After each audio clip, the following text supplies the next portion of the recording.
कानी बहू। कानी बहू। किशोरी लाल जी के बेटे राघव की शादी की बात जगह जगह चल रही थी, लेकिन किशोरी लाल जी को कोई लड़की पसंद ही नहीं आती थी। और उसकी एक ही वजह थी, किशोरी लाल जी का लालची होना। उनको लड़की वालों से मोटा दहेज चाहिए था और इसी चक्कर में एक दिन वो एक बहुत पैसे वाले के घर अपने बेटे का रिश्ता लेकर पहुंचे। उस आदमी का नाम था ओम प्रकाश। देखिए किशोरी लाल जी, मेरी एक ही बेटी है और मेरी सारी संपत्ति जायदाद सब कुछ मेरी बेटी नैना का ही है। पापा, नाम से लगता है बहुत खूबसूरत होगी। कितना अच्छा नाम है ना, नैना। ओ, वैसे बात तो सही है आपकी। अब इतना पैसा है, जमीन जायदाद है, इकलौती बेटी, आप भी क्या करेंगे? सब कुछ उसे ही देंगे ना। बिल्कुल ठीक पहचाना आपने।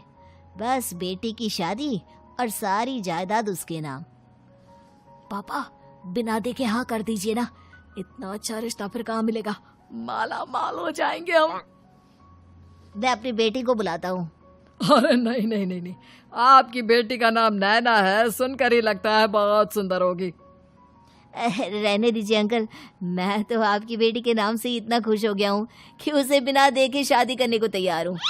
अब तो मैं उसका चेहरा सीधे शादी के बाद ही देखूंगा। और इस तरह राघव नैना का चेहरा नहीं देखता और उससे शादी कर लेता है। शादी के बाद अपनी सुहाग रात पर जब राघव नैना का घूंघट उठाकर देखता है तो नैना की आंखें बंद थी। कितने खूबसूरत हो तुम नैना, जरा अपनी आंखें खोलकर मेरी तरफ देखो तो सही। नहीं, मुझे शर्म आती है। अरे, मैंने तुम्हें शादी से पहले भी नहीं देखा, और अब अगर तुम आंखें खोलकर मुझे देखोगी भी नहीं तो मुझे अच्छा कैसे लगेगा? इससे पहले कि नैना अपनी आंखें खोलकर राघव की तरफ देखती, अचानक से लाइट चली गई और राघव नैना को पूरी तरह से देख भी नहीं पाया। अगली सुबह नैना राघव के लिए नाश्ता बनाकर लेकर आई। अरे ये क्या, आधा पराठा सेका हुआ है और आधा बिल्कुल कच्चा। ये तुमने क्या किया नैना?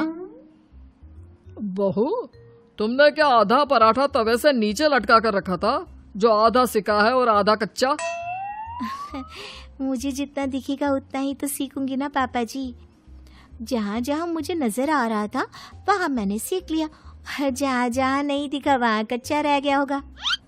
इसका क्या मतलब है? ये कैसा मजाक कर रही है तुम? अरे बहू, तुमने इतना लंबा घूंघट क्यों लगाया हुआ है? देखो, हमारे घर में बहुओं को बेटी की तरह रखा जाता है, और फिर तुम तो इतना सारा माल लेकर आई हो। देखो, ये घूंघट डालकर रखने की कोई जरूरत नहीं है। हाँ नैना, पापा जी ठीक कह रहे हैं, तुम तो आराम से रहो, अपना ही घर समझो। नैना अचानक से अपना घूंघट उठा लेती है। अरे ये क्या पापा, नैना की तो एक आंख फूटी हुई है। नाम से नैना, लेकिन ये तो कानी बहू निकली। मेरे साथ धोखा हुआ है, धोखा। बिना दिखाए अपनी कानी लड़की मेरे संग ब्याह दी। मुझे कानी बीवी नहीं चाहिए। मुझे अभी ओम प्रकाश जी से बात करनी पड़ेगी। आखिर उन्होंने मेरे साथ ऐसा किया क्यों? अरे, आप लोगों ने ही तो पापा से कहा था कि आप लोग शादी से पहले मुझे देखना नहीं चाहते। अब मेरे पापा पर क्यों इल्जाम लगा रहे हैं? अरे लेकिन उन्हें बताना तो चाहिए था ना कि तुम कानी हो, एक आंख से तुम्हें दिखाई नहीं देता। किशोरी लाल और राघव नाराज होकर ओम प्रकाश को अपने घर